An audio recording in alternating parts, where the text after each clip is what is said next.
देखो बेटा, एनटीए ने कुछ नई फैमिलीज़ मॉर्फोलॉजी चैप्टर के अंदर ऐड करी हैं जो एग्ज़ाम में शायद पूछी जा सकती हैं। तो उन्हीं के अंदर से एक फैमिली आती है पोएसी या फिर ग्रामिनी फैमिली। अपन फटाफट से उस फैमिली के सारे कैरेक्टर्स पढ़ लेते हैं जो कि आपके काम के हैं, ठीक है। पोएसी फैमिली का दूसरा नाम ग्रामिनी फैमिली भी होता है। आपके सिलेबस में ज़्यादातर फैमिलीज डाइकोट फैमिली है, लेकिन पोएसी एक मोनोकोट फैमिली है। देखो, एक तो पोएसी फैमिली है, दूसरी लिलिएसी फैमिली भी मोनोकोट फैमिली है। ये इंडियन फ्लोरा की सबसे लार्जेस्ट, सबसे बड़ी फैमिली होती है बेटा। इसका इन्फ्लोरेसेंस मतलब फ्लावर का अरेंजमेंट इसमें होता है स्पाइक ऑफ स्पाइकलेट मैनर के अंदर। अब ये होता क्या है सर? अच्छा देखो, अपन ने पढ़े थे दो तरह के इन्फ्लोरेसेंस होते हैं, एक रेसिमोस एक साइमोस, है ना। रेसिमोस के अंदर जो फ्लावर की एक्सेस होती है, जिसको अपन पेडेंकल बोलते हैं, वो कंटिन्यूसली ग्रो करती है और फ्लावर उसके लेटरल साइड पे लगते हैं, मतलब अगल बगल में लगते हैं। उसी के कुछ टाइप होते हैं जिसके अंदर एक आता है स्पाइक इन्फ्लोरेसेंस। स्पाइक में होता क्या है? देखो, ये जो फ्लावर की एक्सेस है जिसको अपन पेडेंकल बोलते हैं, वो कंटिन्यूसली ग्रो करती है और इसके अगल बगल में फ्लावर्स लगते हैं। अच्छा, ये जो फ्लावर लगते हैं ना, इनके अंदर पेडिसिल नहीं होते हैं। ये फ्लावर डायरेक्टली अटैच होते हैं पिडंकल से। नए फ्लावर्स ऊपर की तरफ बनते चले जाते हैं और पुराने फ्लावर्स पीछे की तरफ छूटते चले जाते हैं। अब नए फ्लावर्स क्योंकि अभी अभी बने तो साइज़ में छोटे छोटे हैं, और पुराने फ्लावर्स क्योंकि पहले बन गए तो साइज़ में बड़े बड़े हैं। ये तो होती है नॉर्मल स्पाइक इन्फ्लोरेसेंस। अब इसी के अंदर अगर मैं ब्रांचेस निकाल दूँ इस तरह से, देखो ये ब्रांचेस हो गई। अभी ब्रांचेस निकली ना, उन ब्रांचेस के अंदर भी सेम अरेंजमेंट के अंदर फ्लावर्स हैं।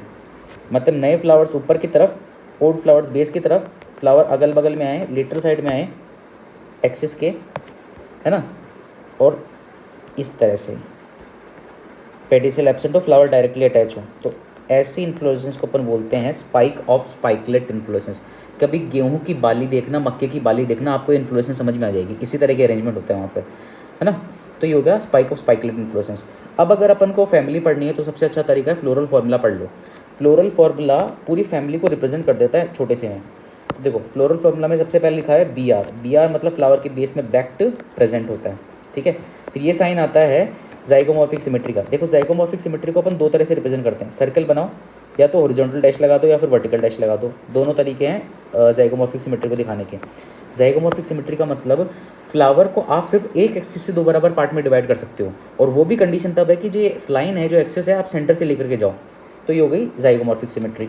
फिर अगला साइन आता है एक्टिनोमॉर्फिक, सॉरी ये आ गया आपका बाइसेक्शुअल फ्लावर। बाइसेक्शुअल मतलब फ्लावर के अंदर कार्पल भी है और स्टेमन भी है। देखो फ्लावर के अंदर, देखो ये आपका, ये देखो स्टिग्मा स्टाइल ओवरी, ये कार्पल हो गया, ये पूरा कार्पल भी है, और ये देखो एंथर और फिलामेंट। यहाँ पर ये थोड़ी लैंग्वेज अलग लिख रखी है, वरना ये क्या हो गया, एंथर और फिलामेंट, मतलब कि ये स्टेमन भी हो गया। तो फ्लावर में स्टेमन भी है और कार्पल भी है, तो बाइसेक्शुअल फ्लावर हो गया। अच्छा, अब बात करते हैं, अब फ्लोरल वर्ल्स की बात करें ना। अच्छा, अपन को पता है अब आता है कैलिक्स कोरोला, लेकिन यहाँ पर ना तो कैलिक्स है ना कोरोला है, ना तो सेपल है ना पेटल है। यहाँ पर दोनों को मिक्स करके बन जाता है पेरियांथ। पेरियांथ भी एक तरह का फ्लोरल वर्ल ही होता है। यहाँ पर कैलिक्स और कोरोला डिफरेंशिएटेड नहीं है, मतलब फूल को देखकर ये नहीं बता सकते कौन सा कैलिक्स है कौन सा कोरोला है, दोनों मिक्स हो जाते हैं, उसको बोलते हैं पेरियांथ। और पेरियांथ के हर एक मेंबर को बोला जाता है टेपल। ना तो सेपल है ना पेटल है, तो दोनों का मिश्रण टेपल है ना। ये तो दोनों का मिश्रण टेपल है। अच्छा, ये दोनों, अच्छा एक के एक के पी के आगे ब्रैकेट लगाए नहीं, मतलब कि टेपल्स फ्री के फ्यूज फ्री, और फ्री के लिए वर्ड लिखते हैं पॉली, तो ये पॉलीटेपलस या फिर पॉलीफिलस कंडीशन होती है। ये जो दोनों टेपल है मेम्ब्रेन जैसे होते हैं, झिल्ली जैसे होते हैं। मेम्ब्रेनस टेपल्स को बोला जाता है लॉडिक्यूल्स। तो क्वेश्चन आ सकता है वो कौन सी फैमिली है, कौन सी एंजियोस्पर्मिक फैमिली है जिसमें लॉडिक्यूल्स प्रेजेंट होते हैं, मेम्ब्रेनस टेपल्स प्रेजेंट होते हैं। आंसर जाएगा पोएसी। बेटा याद रखना, टेपल्स तो लिलियसी में भी होते हैं, लेकिन मेम्ब्रेनस टेपल्स पोएसी में होते हैं। ये देखो डायग्राम में साफ साफ समझ में आ रहा है, ये देखो मेम्ब्रेन जैसे, ये क्या है, लॉडिक्यूल। लॉडिक्यूल है ना, ये मेम्ब्रेनस लॉडिक्यूल इस तरह से। तो बाहर की तरफ ना तो सेपल दिख रहा है ना पेटल दिख रहा है, दोनों का मिश्रण टेपल दिख रहा है। उस टेपल को, वो भी टेपल भी मेम्ब्रेन जैसा है, तो इसे बोल दिया अपन ने लॉडिक्यूल, ठीक है। फिर आ जाओ A3 और 6, मतलब एंड्रोशियम के अंदर 3 या फिर 6 स्टेमन है। अच्छा, ये 3 या 6 स्टेमन है, देखो काउंट करो यहाँ पर कितने दिख रहे हैं, 1 2 3 4 5 6, यहाँ पर 6 रिप्रेजेंट किया, तो या तो 3 होंगे या फिर 6 होंगे, ठीक है, 3 या फिर 6 स्टेमन्स होंगे। अच्छा, और ये स्टेमन वर्सेटाइल है। वर्सेटाइल का मतलब ये देखो, हमें पता है कुछ इस तरह से अपन बनाते हैं स्टेमन, ये हो गया फिलामेंट, और ये फिलामेंट के ऊपर लगा होता है एंथर। तो एंथर फिलामेंट पे कुछ इस तरह से लगा के फ्रीली घूम सकते हैं, आराम से 360 डिग्री घूम सकते हैं। ऐसे फ्रीली मूविंग स्टेमन्स को बोला जाता है वर्सेटाइल स्टेमन, ठीक है। तो एंड्रोशियम के अंदर 3 या 6 स्टेमन है, वर्सेटाइल है। फिर आ जाए G1, G1 मतलब गाइनोशियम के अंदर एक कार्पल है। अच्छा, एक के लिए अपन वर्ड लिखते हैं मोनो, तो मोनो कार्पल गाइनोशियम है। जी के नीचे डैश है मतलब गाइनो ओवरी सुपीरियर है। सुपीरियर ओवरी मतलब कि ओवरी ऊपर की तरफ, बाकी सारे नीचे की तरफ है। कैलिक्स कोरोला बाकी सब नीचे हैं, ओवरी ऊपर की तरफ है। ठीक है, देखो यहाँ डायग्राम में समझ में आ रहा है। ये देखो, ये वाला पार्ट क्या हो गया, ओवरी हो गया ना, ये वाला पार्ट ओवरी हो गया, ये वाला पार्ट ओवरी हो गया। बाकी सारे के सारे पार्ट देखो नीचे से निकलते हुए दिख रहे हैं। चाहे जो आपका टेपल है, ये भी देखो नीचे से अपीयर हो रहा है, नीचे से निकलता हुआ अपीयर हो रहा है, ये भी नीचे से निकलता हुआ अपीयर हो रहा है। ठीक है, जो एंड्रोशियम है ये भी देखो नीचे से बेस से निकलते हुए निकल रहे हैं, मतलब कि ओवरी सुपीरियर, बाकी सारे पार्ट्स ऊपर की तरफ है। यूनिलोक्युलर ओवरी है। फ्रूट इसमें होता है कैरियोप्सिस फ्रूट।